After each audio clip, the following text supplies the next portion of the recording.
Pinasok ng National Bureau of Investigation ang isang condominium sa Pasay City matapos may manghingi ng tulong sa kanila dahil sa ikinulong umano ang isang Chinese sa loob ng isang unit ng condominium. Agad na tinungo ng NBI ang target na unit. Kinatok ito, pero nang walang magbukas, sa pilitang binuksan ang pinto. Pagpasok nila, imbes na sasagipin lang sana ang isang Chinese national, bumulaga sa kanila mga computer, sandamakmak na cellphone at laptop na ginagamit sa iba't ibang scamming activities.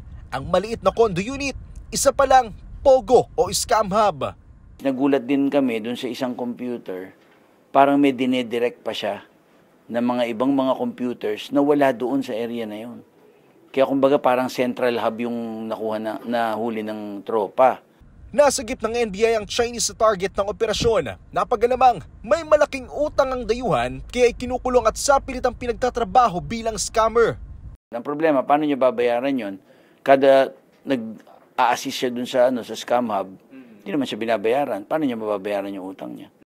Inaresto ng NBI ang 3 Chinese na nagtatrabaho rin sa naturang home base POGO, habang ang boss na nagngangalang si Mr. Kai ay kasalukuyan pang pinaghahanap. POGO na lang kung tawagin yan, pero hindi naman nagpapagaming. POGO ang tawag natin dahil yun na naging pero hindi na offshore gaming ang nakikita ko eh. Offshore scamming, dapat poso. Maharap sa kasong paglabag sa RA 12010 o Anti-Financial Accounts Scamming Act at slight illegal detention ang 2 suspect na Chinese at wanted nilang amo. Isaiah Mirfuentes para sa Pambansang TV sa Bagong Pilipinas.